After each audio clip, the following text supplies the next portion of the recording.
Hello friends, welcome to modern classes. देखिए, हम लोग इस सीरीज में पढ़ रहे हैं आयतन को, और आयतन के इस सीरीज के अंतर्गत पढ़ेंगे बेलन पर आधारित प्रश्न, यानी सिलेंडर। यानी बेलन क्या होता है, उसका क्षेत्रफल क्या होता है, पृष्ठीय क्षेत्रफल क्या होता है, वक्र पृष्ठीय क्षेत्रफल होता है क्या होता है, और वह कैसे बनता है, इसके विषय में हम लोग पूरी जानकारी लेंगे। और उसके बाद इससे रिलेटेड कुछ जुड़ी क्वेश्चन जो बनते हैं, लगभग 5 से 6 क्वेश्चन करेंगे, जिससे कि हमारा कॉन्सेप्ट और ज़्यादा क्लियर हो सके। तो चलिए दोस्तों, हम लोग वीडियो को स्टार्ट करते हैं, लेकिन उससे पहले आपसे एक छोटा सा रिक्वेस्ट करेंगे। यदि आप चैनल पर नए हैं और सब्सक्राइब नहीं किए हैं तो चैनल को सब्सक्राइब कर लीजिएगा, बेल आइकन प्रेस करके लेटेस्ट नोटिफिकेशन को ऑन कर लीजिएगा। चलिए देखिए, हमारा इसमें कॉन्सेप्ट जो बनता है, बेलन क्या होता है, इसके विषय में हम लोग सबसे पहले समझते हैं। जैसे देखिए, बेलन जनरली एक सिलेंडर है, यानी कि इंग्लिश में हम सिलेंडर उसको बोलते हैं। कुछ इस प्रकार से रहेगा, इस आकृति में रहेगा, जिसमें कि क्या क्या होता है जनरली इसके विषय में समझना ज़्यादा जरूरी होता है। नीचे और ऊपर दोनों तरफ वृत्ताकार आकृति रहती है। जैसे आप इस स्केच को देख रहे होंगे तो इसके इस साइड में वृत्त बना हुआ है और इस साइड में भी वृत्त बना हुआ है। यहाँ तक बात क्लियर हुआ। और इसमें एक हाइट होती है, यानी इसमें एक ऊंचाई होती है। बस इतना ही 3 बात बन के यहाँ आता है, नीचे वृत्त, ऊपर वृत्त और एक ऊंचाई। ऊंचाई को हम लोग जनरली एच द्वारा मानते हैं, और यह वृत्त है। तो वृत्त में आप जनरली जो वृत्त वाला चैप्टर उसको तो हम पढ़ा ही चुके हैं। उसमें जो त्रिज्या होता है, परिधि होता है, वो सब क्या होता है उसके विषय में आप जानते ही हैं। तो जस्ट उसी तरह से यहाँ भी आपको ध्यान में देना होगा कि यहाँ जो है वह क्या है, त्रिज्या, जिसे हम लोग आर द्वारा सूचित करेंगे। और पूरी दूरी को यदि बात किया जाए, यहाँ से लेकर यहाँ तक की दूरी को, तो इसको हम लोग व्यास यानी डी द्वारा सूचित करेंगे। इसके विषय में आप जनरली आप लोग जानते होंगे कि क्या कि त्रिज्या जो होता है वह पूरे व्यास का आधा होता है। और एक बात और इम्पोर्टेंट बात ध्यान में रखना है आपको कि यहाँ वाला वृत्त और यहाँ वाला वृत्त दोनों का साइज सेम होगा। यानी साइज सेम होने का मतलब उसका क्षेत्रफल सेम होगा, उसका परिधि सेम होगा, उसका त्रिज्या सेम होगा। यानी इससे रिलेटेड और इसका जो रिलेशन देखा जाए तो दोनों एक ही वृत्त को 2 बार ऐसा कहें तो बस रखा गया है और कुछ नहीं। और जो ऊंचाई है उसको हम लोग ऊंचाई एच के तरह मानते हैं। जैसे, लेकिन थोड़ा सा एक बात यह भी समझना होगा आपको, कभी कभी इस ऊंचाई को लंबाई भी कहा जाता है। तो लंबाई किस कंडीशन में कहा जाएगा, तो आप इसके विषय में समझिए कि जब किसी वस्तु को ऊपर से हम लोग देखते हैं तो हमें ऊंचा दिखाई देता है, नीचे गहराई की तरफ दिखाई देता है। यदि वही वस्तु को हम ऐसे सुला कर देखेंगे तो यह लंबाई के तहत हमें दिखेगा। यह बात आप समझ रहे होंगे। जैसे हम यहाँ से खड़ा होकर देख रहे हैं तो यह ऊंचाई की तरह दिखेगा, ऊपर से यदि खड़ा होकर देख रहे हैं तो यह गहराई की तरफ दिखेगा, यदि ऐसे कर देते हैं तो यह लंबाई की तरफ दिखेगा। समझ पा रहे हैं? यानी कहने का मतलब इस बात को आप समझिएगा कि भाषा में परिवर्तन हो तो ऊंचाई को 3 बातों के द्वारा, गहराई द्वारा, ऊंचाई द्वारा, लंबाई द्वारा कहा जा सकता है। अब देखिए, हम समझते हैं कि यह बना कैसे है। तो थोड़ा सा समझने से पहले हम कुछ बातों को ध्यान में रखेंगे। जैसे देखिए, एक यहाँ आयत बनाते हैं हम आपको ऐसे करके, एक आयत है, और इस आयत को हम कुछ इस प्रकार से दिखाएं तो आप समझ जाइएगा। जैसे देखिए, यह एक पेज है और यह एक आयत के आकार का है, और इसे हमें एक बेलन बनाना है। तो हम कैसे बनाएंगे? जैसे देखिए, इसके 2 सिरों को ऐसे करके मोड़ देंगे, तो मोड़ने के बाद जो बनेगा कुछ इस प्रकार से एक बेलन बन जाएगा। ऊपर की जो आकृति होगी ऐसे खुला हुआ यहाँ आपको दिख रहा है, यह वृत्त के आकार का है, और यहाँ भी जो होगा वह क्या होगा, वृत्त के आकार का होगा। यानी कहने का मतलब है कि जो आयत है, आयत को ही ऐसे मोड़ के वृत्त बनाया गया है। जस्ट इस तरह से आप ध्यान दीजिएगा तो हम ऐसा कह सकते हैं कि जो इसके पृष्ठ हैं यह आयत का क्षेत्रफल होगा। जो आयत का क्षेत्रफल है वही इस बेलन का क्या है, पृष्ठ है। यह बात आपको समझना होगा। अब देखिए, जो रिलेटेड फार्मूला बनता है उस फार्मूला को हम लोग समझेंगे कैसे बनता है। जैसे देखिए, इसमें क्षेत्रफल बनता है तो क्षेत्रफल 2 तरह से बनता है। क्या? एक वक्र पृष्ठीय क्षेत्रफल, वक्र पृष्ठीय क्षेत्रफल,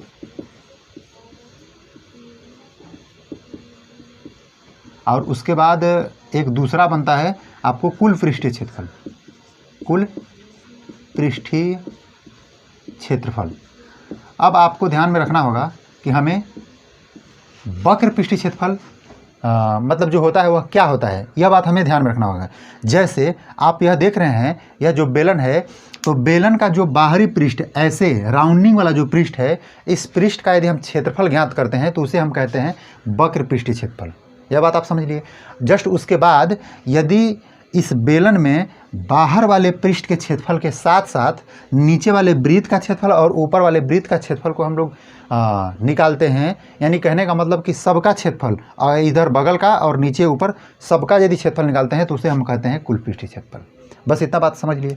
अब आप बताइए कि यहाँ जो बेलन आयत के थ्रू बना है तो आयत का क्षेत्रफल क्या होता है, तो आप लोग बताइएगा सर कि आयत का क्षेत्रफल होता है यल इंटू बी, और इस आयत के क्षेत्रफल को ही ऐसे करके वक्र पृष्ठीय क्षेत्रफल बनाया गया है, ऐसा कह सकते हैं। तो यल इंटू बी। अब देखिए इस बेलन में और इसमें कल्पना किया जाए तो हम यह बात देख रहे हैं कि जो बेलन की ऊंचाई है वह हमारे आयत की ये चौड़ाई है, यानी बी वाला पार्ट है। इस बी वाले पार्ट को हम यहाँ यच के थ्रू माने हैं। हम क्या कह रहे हैं, यहाँ जो आयत में बी है उसको हम यहाँ क्या कहे हैं, यच कहे हैं। यहाँ तक बात क्लियर है। और उसके बाद ध्यान दीजिएगा कि जो नीचे वाला पार्ट है, जैसे ये देखिए इसका जो नीचे वाला पार्ट है, ये जो लंबाई है, इस लंबाई को ऐसे करके घुमा रहे हैं, यहाँ एक जो वृत्त बन रहा है, इस वृत्त की परिधि बन जाएगी ये वाली लंबाई। हम क्या कह रहे हैं, यहाँ समझिए कि जो ए वाली लंबाई है इस सिलेंडर में, इस बेलन में यह क्या बन जा रहा है, ए वाला लंबाई इसकी परिधि बन जा रही है, यानी जो नीचे वाला वृत्त है उसकी परिधि बन जा रही है। अब वृत्त की परिधि को हम लोग क्या कहते हैं, यानी ऐसा कह सकते हैं कि जो यहाँ यल है वह क्या बन जा रहा है, 2πr बन जा रहा है, यानी वृत्त की परिधि बन जा रहा है। इसका मतलब यदि यल और बी को इसमें हम पुट कर दें तो क्या बनेगा भाई, तो 2πr और यच, ऐसा 2πr यल के लिए और यच के लिए, बी के लिए यच लिख देंगे। इस प्रकार हम कह सकते हैं कि 2πr जो है यल के लिए और जो बी के लिए होगा वह यच होगा। इस प्रकार से 2πr यच इस आयत का क्षेत्रफल होगा। और इसका मतलब कि इस जो वक्र है, यानी कि जो मुड़ा हुआ भाग है उसका क्षेत्रफल, वक्र मतलब मुड़ा हुआ होता है, इसका मतलब जो टेढ़ा मेढ़ा ऐसे करके जो भाग है इस भाग का क्षेत्रफल क्या होगा, तो 2πr यच होगा यहाँ से। बस इसी बात को याद रखना होगा, 2πr यच। याद में सबसे बड़ी बात है कि थोड़ा सा बात भूल जाता है कि 2πr यच होता है। जनरली ज़्यादा से ज़्यादा क्वेश्चन लगाएगा तो यह याद हो जाएगा, लेकिन भूल जाता है, तो इसके लिए हम आपको कुछ तरीका बताते हैं कैसे याद रखिएगा। बस इसके कॉन्सेप्ट को याद रखिए कि यह आयत से मिलकर बना है, आयत के नीचे वाला जो भाग है वह परिधि के तौर पर रहता है, तो इसका मतलब 2πr इंटू में हमें यच करना होगा, बस और कुछ नहीं करना है। यह बात समझ लिए। अब देखिए हम बात कर रहे हैं कुल पृष्ठीय क्षेत्रफल का। तो कुल पृष्ठीय क्षेत्रफल कैसे बनता है भैया, देखिए तो कुल पृष्ठीय क्षेत्रफल में हम यह कह रहे थे कि जो बाहर वाला वक्र पृष्ठीय क्षेत्रफल है इसके साथ साथ दोनों वृत्तों का क्षेत्रफल यदि ऐड कर दें तो हमारी बात बन जाएगी। तो इसका मतलब 2πrh प्लस, देखिए नीचे वाले वृत्त का क्षेत्रफल क्या होगा, πr² और ऊपर वाले वृत्त का भी क्या होगा, πr²। इसका मतलब 2πr², ऐसे 2πr², ऐसा कर सकते हैं। अब देखिए इसमें से यदि हम कॉमन लें तो 2πr को कॉमन लेंगे, यहाँ से बचेगा यच और यहाँ से बचेगा r। इसका मतलब 2πr into h plus are हो जाएगा। यह बात आप समझ लिए। तो यानी कुल पृष्ठीय क्षेत्रफल क्या होता है, 2πr into h plus are. और एक बात आपको और ध्यान रखना है कि हमको केवल इस फार्मूला और इस फार्मूला के सहारे हम सोचें कि पूरा हमारा बेलन ख़त्म हो जाएगा, तो ऐसा नहीं है। तो आपको क्या करना होगा, थोड़ा सा इसके कॉन्सेप्ट को ध्यान में रखना होगा। जैसे कभी कभी पूछ सकता है, जैसे यहाँ आप देख रहे हैं एक पेन बॉक्स है जिसकी तली बंद है और यह ऊपर से खुला है, और हमसे यदि ऐसा कहा जा रहा है कि आप इसका कुल पृष्ठीय क्षेत्रफल ज्ञात कीजिए, तो हम कैसे निकालेंगे। तो आप ध्यान दीजिएगा, इसके वक्र पृष्ठीय क्षेत्रफल में केवल एक ही वृत्त को ऐड करना होगा। ध्यान से देख लीजिए, यह पेन बॉक्स जो भी है, इस पेन बॉक्स का ऊपर वाला पार्ट क्या है, खुला है, इसलिए इसका क्षेत्रफल ज्ञात करने के लिए हमें ये काम करना होगा। तो इसलिए हम आपको बता रहे हैं कि कभी कभी क्वेश्चन बहुत ज़्यादा डिफिकल्ट पूछता है, तो इसमें आपको ये बातों को ध्यान में रखना होगा। इसके बाद यह आता है हमारा क्या, आयतन, कि आयतन क्या होता है इसका, आयतन।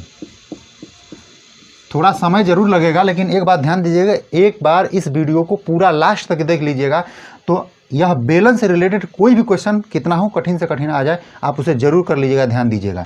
जैसे देखिए इसका आयतन क्या होता है। आयतन मतलब हम आपको बताए थे कि आयतन का जो भी फॉर्मूला बनता है केवल 3D शेप में बनता है। 3D शेप मतलब कि एक मोटाई वाला शेप में ही बनता है। जैसे ए वाला शेप है, यह मोटाई वाला शेप है। कैसे, तो देखिए नीचे में एक वृत्त बना है जो कि पतला शेप है, और उसमें एक ऊंचाई दे दी गई है जिसके कारण यह बेलन बन गया है। यह बात आप समझ लिए। इसका मतलब कि नीचे तली का जो क्षेत्रफल होगा, इसी के क्षेत्रफल में हम ऊंचाई से मल्टीप्लाई कर देंगे तो हमारी बात बन जाएगी। जैसे हम लोग घन और घराम में पढ़ रहे थे कि नीचे जो हमारा घन में देख रहे थे कि एक वर्ग था, उसमें एक ऊंचाई ए के रूप में आ रहा था, इसलिए ए के स्क्वायर में ए का मल्टीप्लाई करके ए क्यूब बन जा रहा था। उसी तरह से घनाभ में हमारा लंबाई गुणे चौड़ाई गुणे ऊंचाई बन रहा था हमारा आयतन में। ऐसा इसलिए क्योंकि लंबाई और चौड़ाई नीचे उसके पृष्ठ में था, और उसमें जो ऊंचाई है उसका मल्टीप्लाई कर दे रहे थे, तो लंबाई गुणे चौड़ाई और उसके बाद मल्टीप्लाई कर दे रहे थे ऊंचाई का। जस्ट इसी तरह से इसका नीचे एक क्षेत्रफल है, तो कौन सा क्षेत्रफल है, तो वृत्त का क्षेत्रफल है। वृत्त का क्षेत्रफल πr² ऐसा है, और इसमें एक ऊंचाई है, इसलिए हमें ऊंचाई से क्या करना होगा, मल्टीप्लाई करना होगा। तो बस ऊंचाई से मल्टीप्लाई कर देंगे और πr² यच हमारा इसका आयतन हो जाएगा। चलिए अब यह जो सब बातें हम आपको बताए हैं वो हमारा कॉन्सेप्ट रहा, और आगे हम लोग समझेंगे कि इससे रिलेटेड क्वेश्चन किस प्रकार के बनते हैं और उसको हम लोग कैसे सोल्व करेंगे। देखिए, आपको यह बात बताना भूल गए थे कि आयतन इसमें क्या होता है। आयतन मतलब यह है, हालांकि जनरली हम लोग शुरू में ही पढ़ लिए हैं कि आयतन जनरली होता क्या है। तो आयतन केवल वह हमारे वातावरण में कितना स्थान घेर रहा है, छेक रहा है, इसी को हम आयतन कहते हैं। या कोई भी बेलन है उसमें कितना वस्तु को रखा जा सकता है, कितना उसके अंदर जगह है, इसी जगह को क्या कहते हैं, आयतन कहते हैं। जैसे देखिए हमारा अगला जो क्वेश्चन है इसमें पहला वह क्या कहा जा रहा है कि 3.5 मीटर त्रिज्या वाले 40 मीटर गहरे एक कुएं की खुदाई से कितनी मिट्टी प्राप्त होगी, यानी कितना मिट्टी प्राप्त होगा, उसमें कितनी जगह थी। इसका मतलब यह है कितना जगह बनाया जा चुका है, जितना जगह बनाया गया है उस कुएं खोदने में उतना ही मिट्टी उससे प्राप्त हुआ होगा। इसका मतलब हमें आयतन पूछ रहा है। क्या क्या दिया है भैया, त्रिज्या दिया हमारा r 3.5 सेंटीमीटर और ऊंचाई दिया है, क्या दिया है ऊंचाई 40 मीटर गहरा दिया है। हमको क्या कह रहा है आयतन ज्ञात करने के लिए। आयतन हम लोग क्या पढ़े हैं कि जो बेलन होता है वह वृत्त का 3D फॉर्म होता है। तो वृत्त का 3D फॉर्म में पाई r स्क्वायर वृत्त का क्षेत्रफल और उसके बाद यच। फॉर्मूला याद नहीं करना है, 4 से 5 क्वेश्चन इसमें लगाएंगे आप, जरूर याद हो जाएगा। देखिए 22/7 r का स्क्वायर, इसका मतलब कि 3.5 गुणे 3.5 हो जाएगा। उसके बाद यच है, यच का मतलब 40 से मल्टीप्लाई करना होगा। यहाँ तक क्लियर है। 7 से ऐसे करेंगे तो 3.5 गुना के साथ ऐसे हो जाएगा, 2 से करेंगे तो 11 बार में कटेगा, और इसको हम लोग मल्टीप्लाई कर देते हैं, एक साथ में हो जाएगा। जैसे देखिए 11 दूना के 22, 11 चौक 44, 44 में 35 से हम लोग मल्टीप्लाई कर देते हैं, बात बन जाएगा। या इसको हटाइए, 10 करिएगा तो 0 से 0 ऐसे कैंसिल हो जाएगा, और ऐसा काम कर लेते हैं 11 44 और 44 में 35 से मल्टीप्लाई, यानी कि 44 गुणे 35, इसको मल्टीप्लाई कर दिएगा तो 1540 आ जाएगा। और जो भी कुछ दिया है वह मीटर में दे दिया है। ध्यान दीजिएगा, पहला भी मीटर है, दूसरा भी मीटर है, ये क्या है, मीटर है, दोनों मीटर, इसलिए यह क्या होगा, मीटर क्यूब में होगा। इस बात को ध्यान रखना होगा। चलिए हम लोग नेक्स्ट क्वेश्चन देखते हैं। तो चलिए दोस्तों देखिए, जो हमारा अगला प्रश्न है कुछ इस प्रकार से कहा जा रहा है, 88 सेंटीमीटर लंबे और 24 सेंटीमीटर चौड़े आयताकार कागज को की जो लंबाई है उसको मोड़कर बेलन के रूप में बनाया जाता है। फिर कहा जा रहा है कि बेलन का जो आयतन होगा या और संपूर्ण पृष्ठीय क्षेत्रफल होगा वो क्या होगा, इसके विषय में कहा जा रहा है। किसको मोड़ा जा रहा है, तो लंबाई को मोड़कर बनाया जा रहा है। सबसे पहले हम लोग ऐसा इसको बना लेते हैं, पहले इसका फिगर से समझेंगे तो ज़्यादा समझ में आएगा। जैसे हमारा ये आयत हो गया, और क्या है 88 सेंटीमीटर लंबाई है, और जो चौड़ाई है वो क्या है 24 है, ऐसा कहा जा रहा है। और इसको मोड़ के एक बेलन बनाया जा रहा है। बेलन बनाने का मतलब यह है, ध्यान दीजिएगा, कुछ इस प्रकार से बेलन हमारा बनेगा। और हमसे कहा क्या जा रहा है, कहा जा रहा है कि इसको मोड़कर लंबाई को मोड़कर बनाया जा रहा है। मतलब ये जो लंबाई है इसको मोड़ कर बनाया जा रहा है। इसका मतलब कि लंबाई ही इस वृत्त का परिधि बन जा रहा है। समझना होगा आपको कि लंबाई है वह क्या बन जा रहा है, वृत्त का परिधि बन जा रहा है। यही क्या है, यहाँ है। तब हमसे कह रहा है कि आप बताइए कि इसका आयतन और पृष्ठीय क्षेत्रफल क्या होगा। हम लोग आयतन को v द्वारा लिख रहे हैं, और हमसे क्या पूछ रहा है, पृष्ठीय क्षेत्रफल, यानी कुल पृष्ठीय क्षेत्रफल कह रहा है ना, संपूर्ण, तो हम लोग a द्वारा लिख रहे हैं इसको। हम पूरा बड़ा हिंदी में पूरा नाम नहीं लिख रहे हैं, इस बात को समझने का प्रयास कीजिएगा। आप अपने नोटबुक में चाहे तो अपना लिख सकते हैं कि संपूर्ण पृष्ठीय क्षेत्रफल पूछा जा रहा है। अब देखिए इसके सहारे हमसे पूछ रहा है, तो पहली बात तो हो गई कि ये जो हमारी ऊंचाई है यही हमारी ऊंचाई रह जाएगी, यानी 24 सेंटीमीटर क्या हो जाएगा, हमारा ऊंचाई हो जाएगा इस बेलन का। हमें त्रिज्या क्या हो सकता है, क्योंकि ऊंचाई और त्रिज्या जब तक दोनों पता नहीं रहेगा तब तक हमारे लिए निकालना क्या है, मुश्किल है। अब थोड़ा समझना होगा कैसे हम लोग निकालेंगे। इसका वैल्यू यहाँ दे दिया है, इसका मतलब कि परिधि दे दिया है, 2πr का वैल्यू 88 हमें दे दिया है, ऐसा हमसे कहा जा रहा है। अब देखिए जब 2πr का दे दिया है तो इसका मतलब 2 गुणे 22/7 गुणे r बराबर 88 दे दिया है। देखिए 22 दूना के 44 हो जाएगा, 44 दूना के 88 हो जाएगा। क्या किए हैं, यहाँ से 44 हुआ, 44 से 2 से करेंगे तो हो जाएगा 88। जब इसको मल्टीप्लाई करेंगे तो क्या हो जाएगा, 14 हो जाएगा। 7 गुणे 2 14 सेंटीमीटर हमारा आ गया। क्या, त्रिज्या। यहाँ से क्या निकला है, तो यहाँ से निकला है त्रिज्या 14 सेंटीमीटर। अब देखिए आप सोच रहे होंगे कि सर अब तो हमारे लिए काम आसान हो गया, अब तो हम खुद बना सकते हैं। देख लीजिए कैसे, भी हमें निकालना है तो भी का πr² और उसके बाद यच रहेगा, क्योंकि हमें क्या पता है, हम कैसे याद करेंगे इसको, πr², इसका मतलब कि इसका क्षेत्रफल और फिर उसमें ऊंचाई। तो 22/7 गुणे 14 गुणे 14 हो जाएगा। उसके बाद यहाँ यच क्या है हमारा, 24 है। क्या है, 24। अब देखिए हम लोग इसको कैसे सोल्व करेंगे, इसको काटेंगे तो 7 दूना के 14 हो जाएगा। यहाँ तक क्लियर है। और इन तीनों को मल्टीप्लाई कीजिएगा तो क्या है पता है, ये आएगा 616 आएगा। हमको याद है, ऐसा क्यों जानते हैं? क्योंकि जिस समय हम वृत्त आपको पढ़ा रहे थे तो आपको याद होगा कि हम कई बार कहे हैं कि वृत्त में यदि 14 सेंटीमीटर त्रिज्या का कोई वृत्त आता है तो आप लोग इस चीज़ को याद कर लीजिए कि 616 आने वाला है। हालांकि नियम आप जानिए, यह भी जरूरी है। और उसके साथ साथ यह भी बताए थे कि 7 सेंटीमीटर त्रिज्या का कोई वृत्त आता है तो उसका जो क्षेत्रफल होता है वो क्या होता है? 154 होता है। जस्ट उसी तरह से हमें क्या करना होगा? 24 से मल्टीप्लाई कर देना होगा। कैसे करेंगे देखिए, डायरेक्ट कर रहे हैं इसको।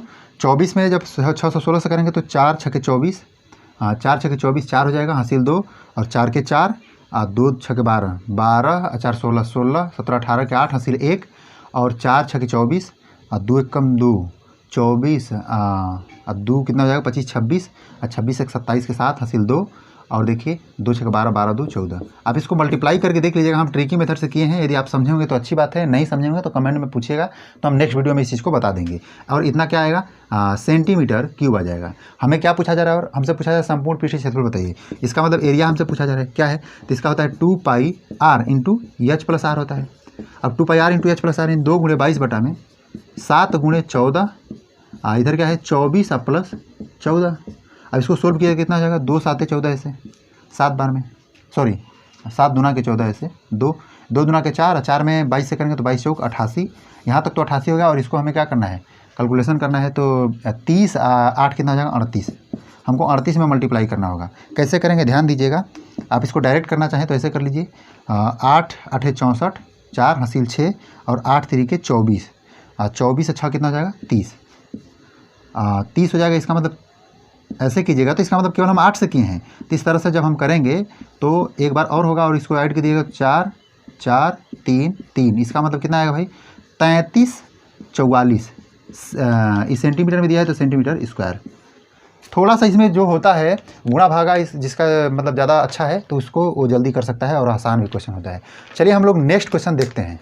देखिए बहुत ही ज़्यादा बार जो पूछा जाने वाला प्रश्न है वह अगला प्रश्न है। वह क्या है? कहा जा रहा है कि 2 बेलनाकार गिलासों की जो त्रिज्याएं हैं वह 1:3 का अनुपात है उनमें, और कहा जा रहा है कि उनकी ऊंचाइयों में 1:3 का अनुपात है। तब कहा जा रहा है कि उनके आयतनों का अनुपात क्या होगा। देखिए त्रिज्याओं में भी 1:3 का अनुपात है और उसके बाद ऊंचाइयों में भी 1:3 का अनुपात है। तब उनके आयतनों का अनुपात पूछ रहा है। देखिएगा थोड़ा सा, R1 R2 का अनुपात दिया है 1:3, H1 और H2 का जो अनुपात दिया है वह भी 1:3 दिया है। हालांकि ये जब दूसरा दिया होता तो थोड़ा हमारे लिए कुछ समझना और ज़्यादा हो जाता। यानी समझने का मतलब है ये कि हम कुछ आपको और बता पाते और बताने का प्रयास भी करेंगे। ऐसा भी ध्यान दीजिएगा, जब ऐसा दे दिया हो सबसे पहले एक बात ध्यान दीजिएगा, आयतन के विषय में पूछा जा रहा है। तो आयतन क्या होता है? पाई r स्क्वायर एच, यही होता है। तो आयतनों का अनुपात जब कहे तो इसका मतलब पाई r स्क्वायर एच। बस यही है कि यहाँ R1 है, H1 है, यहाँ R2 है, H2 है।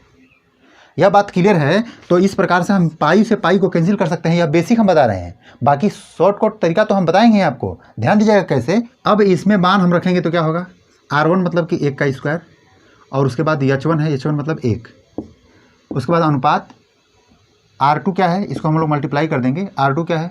R2 का वैल्यू है 3, 3 का स्क्वायर गुणे H2 का वैल्यू 3। इसका मतलब हम कह सकते हैं कि 1 का क्यूब प्लस 3 का क्यूब। इसका मतलब यह भी कह सकते हैं कि 1 का क्यूब 1, 3 3 9 9 3 27। यानी इनके आयतनों का अनुपात क्या होगा? यह बात आप समझ पाए। लेकिन हम इस चीज़ को ऐसे नहीं करेंगे, ऐसे लिख के इसे कटाने के विषय में नहीं सोचेंगे। क्या करेंगे? ध्यान समझिएगा।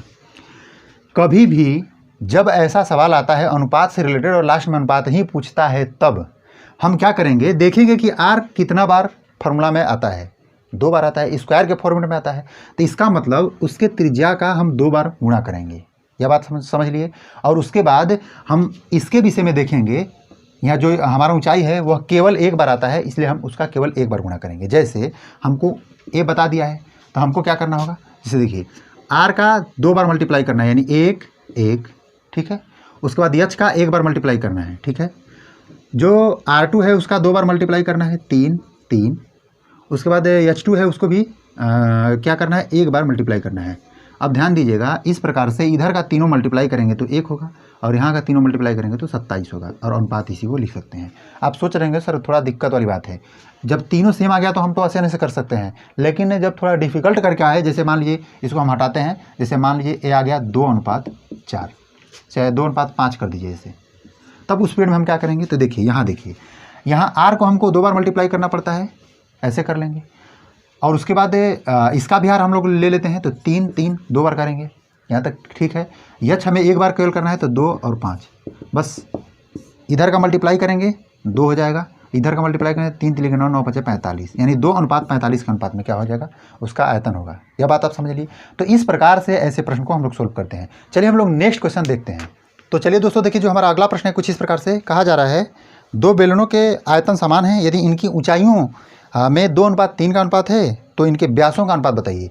व्यास का अनुपात यदि पूछा जा रहा है तो हम आपको पहले ही बता चुके हैं, व्यास, परिधि, त्रिज्या यानी परिमाप, समझ पा रहे हैं, इन तीनों का अनुपात सेम होता है। जैसे कि व्यास में जो अनुपात होगा वही त्रिज्या में भी अनुपात होगा, वही परिधि में अनुपात होगा। ऐसा इसलिए होता है क्योंकि यह तीनों बातें 1D में काम करती हैं, मतलब एक डायमेंशनल, एक दिशा में काम करती हैं। इसलिए हम व्यास का जब हमें पूछा जा रहा है, व्यास का अनुपात पूछा जा रहा है, केवल त्रिज्या का अनुपात निकालेंगे और आसानी से हो जाएगा। ध्यान दीजिएगा क्या कहा जा रहा है कि ऊंचाइयों का अनुपात H1 अनुपात H2 क्या बताया जा रहा है, 2:3 बताया जा रहा है, 2:3। और हमसे पूछा जा रहा है कि व्यास यानी कि D1 अनुपात D2 क्या होगा, इसके विषय हमसे पूछा जा रहा है कि क्या होगा। एक बात आपको समझना है कि जब V1 और V2 यानी कि आयतन दोनों का समान है और जब H1 H2 का ऐसा दिया है तो हम क्या ऐसा करें, यानी कि देखिए अनुपात ये जब दोनों समान है तो ऐसा हम क्या करें कि हमें यह आसानी से प्राप्त हो जाए। कैसे करेंगे ध्यान दीजिएगा। ऐसा हम कर सकते हैं पाई R1 का होल स्क्वायर H बराबर पाई R2 का होल स्क्वायर H। थोड़ा सा आपके लिए आसान होगा, इसे H1 H2 कर लीजिए क्योंकि H1 H2 हम ऐसा माने हैं। तब इस पीरियड में हम ऐसा कर सकते हैं, पाई से पाई को कैंसिल कर सकते हैं। ऐसा कर देंगे कि R1 का स्क्वायर बटा में, ध्यान दीजिएगा, इस R2 का स्क्वायर और उसके बाद यहाँ H2 का स्क्वायर बटा में H1 का स्क्वायर, स्क्वायर नहीं, केवल H1 क्या है, H2 बटा में H1, ऐसा हम कह सकते हैं। ऐसा इसलिए क्योंकि है कि जो त्रिज्या है उसका अनुपात हमें प्राप्त हो जाए। जैसे देखिएगा, तो इसको प्राप्त करने के लिए हम ऐसा कर सकते हैं, H2 और H1 का वैल्यू रख देंगे, H2 का वैल्यू 3 और H1 का वैल्यू 2, 3 बटा में 2, ऐसा लिख सकते हैं। अब देखिए R1 बटा में R2 इसका होल स्क्वायर है, यदि ऐसा प्राप्त हो रहा है इसका मतलब R1 बटा में R2 का जो वैल्यू होगा यह रूट में होकर प्राप्त होगा, इसका मतलब √3 बटा में √2 होगा। यह बात आप समझ रहे हैं। इसका मतलब कि √3 अनुपात √2 के रूप में जब प्राप्त हुआ, यह क्या, त्रिज्या का अनुपात। तो इसलिए हम कह सकते हैं कि जो हमारा व्यास का अनुपात होगा वह भी क्या होगा, यही होगा, यानी कि D1 अनुपात D2 जो होगा वही होगा, यानी √3 अनुपात √2 ही होगा। चलिए हम लोग नेक्स्ट क्वेश्चन देखते हैं। यह थोड़ा सा आपको दिमाग लगाने वाला क्वेश्चन है।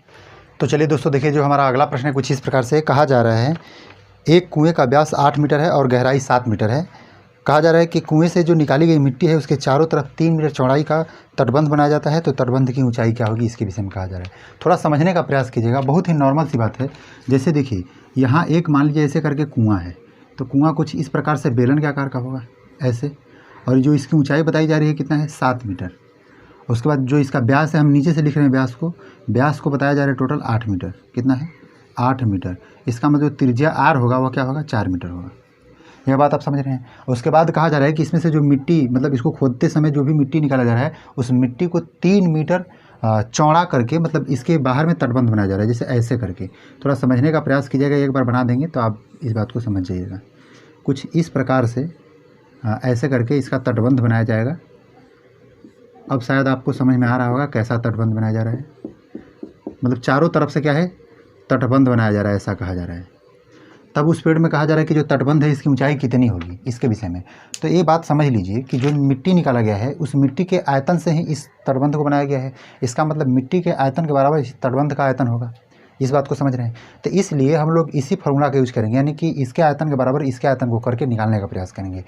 तो इस कुएँ का आयतन निकालने लिए यदि हम चाहें तो यह निकालना हमारे लिए आसान होगा, कारण कि इसमें ऊंचाई और त्रिज्या जो है वह दिया हुआ है। लेकिन इस तटबंध का आयतन कैसे निकाला जाएगा इसके विषय में थोड़ा समझने का प्रयास कीजिएगा। तटबंध को हम थोड़ा सामने की ओर करके दिखा रहे हैं आपको। तो यह कुछ इस प्रकार से होगा तटबंध, जो कि यहाँ से लेकर यह व्यास दिखाएगा, यह जो कि कुएँ के व्यास है, ये जो कि 8 मीटर बताया जा रहा है। उसके बाद बताया जा रहा है कि जो चौड़ाई है वह 3 मीटर, इसका मतलब ये आगे 3 मीटर होगा। इसका मतलब इसका त्रिज्या देखा जाए, यानी यहाँ से लेकर यहाँ तक, कहने का अर्थ आप समझ रहे होंगे। यहाँ से ऐसे यदि देखा जाए तो यह क्या होगा भाई, तो 4 मीटर यह त्रिज्या था और 3 मीटर यह, कुल मिलाकर हो क्या 7 मीटर। यानी हम ऐसा कर सकते हैं कि बड़े वाला जो वृत्त बन रहा है, इस वृत्त के लिए हम बड़ा आर मान के 7 मान रहे हैं, तो हमारी बात बन जाएगी, यानी 7 मीटर की त्रिज्या है। लेकिन एक बात ध्यान देना है कि इसका आयतन निकालते समय हम कैसे करेंगे। तो बाहर का जो तटबंध में बाहर वाला जो बॉर्डर है, उस बॉर्डर से एक बेलन बन रहा है, इस बॉर्डर से, पूरा बाहर वाला बॉर्डर से, और एक जो कुआं है, कुआं के बॉर्डर से भी एक बेलन बन रहा है। इसका अर्थ यह है कि जहां हम कुआं खोदे हैं वहां की जो मिट्टी है, उस मिट्टी को हमें माइनस करना होगा, तब जाके तटबंध का क्षेत्रफल निकल पाएगा, तटबंध का आयतन निकल पाएगा। तो इस पीरियड में हम लोग काम करेंगे, ऐसे लिखेंगे कि कुएँ का आयतन बराबर, कुएँ का आयतन बराबर, कुएँ का आयतन बराबर क्या होगा, तटबंध का आयतन, तटबंध का आयतन। तो जब इस प्रकार से हम यदि यूज करके बनाएंगे तो क्या करेंगे, कुएँ के आयतन के लिए हम पाई आर स्क्वायर एच लिखेंगे, क्योंकि जो आर होगा वह क्या होगा, 4 मीटर यहाँ लेकर हम बात करेंगे, और जो एच होगा वह 7 मीटर होगा। और इसको हम लोग एच मान रहे हैं, मतलब इसकी ऊंचाई को बड़ा एच ले लेते हैं तो अच्छा होगा थोड़ा, और इसकी ऊंचाई को हम लोग छोटा एच ले लेंगे, यानी कि तटबंध की ऊंचाई को छोटा एच हम लोग मानकर चलेंगे। यहाँ तटबंध का आयतन कह रहा है तो हम क्या करेंगे, पाई आर स्क्वायर एच होगा। तो इसमें ध्यान दीजिएगा, बड़े वाले जो बड़ा वाला बेलन है, यानी बड़े वाले त्रिज्या के साथ जो बेलन बनाया जा रहा है, उसके बाद अंदर वाले त्रिज्या के साथ जो बेलन बनाया है उसको माइनस करेंगे तो बात बनेगा, मतलब पाई आर स्क्वायर एच। इसके लिए हम जो ऊंचाई माने वह क्या माने हैं, इसकी ऊंचाई को एच माने हैं, इस बात को समझिएगा। माइनस करेंगे पाई छोटा वाले आर के स्क्वायर के एच के बराबर, यानी कहने का मतलब है बाहर से पूरा आयतन में से जिस कुएं को हम खोद रहे हैं वहाँ वाली जगह में हमको मिट्टी नहीं रखना है, इसलिए उसको हम लोग माइनस कर देंगे तो बात बन जाएगी। यानी पाई को हम लोग ऐसे रहने देते हैं, आर को हम लोग ऐसा कर देते हैं कि 4 × 4 कर सकते हैं, और उसके बाद एच जो है वह एच क्या बताया जा रहा है, 7 बताया जा रहा है। उसके बाद इसको हम ऐसा देखें तो यहाँ से पाई को कॉमन कर दें, उसके बाद यहाँ से एच को भी कॉमन कर दें, तो क्या होगा, आर का स्क्वायर माइनस क्या हो जाएगा, छोटा वाला आर का स्क्वायर। यहाँ से एच को कैसे कॉमन किए थोड़ा समझने का प्रयास कीजिएगा कि जो तटबंध है, तटबंध का बाहरी जो बॉर्डर है उसका भी ऊंचाई उतना ही होगा जितना कि उसके अंदर के तटबंध की ऊंचाई होगी।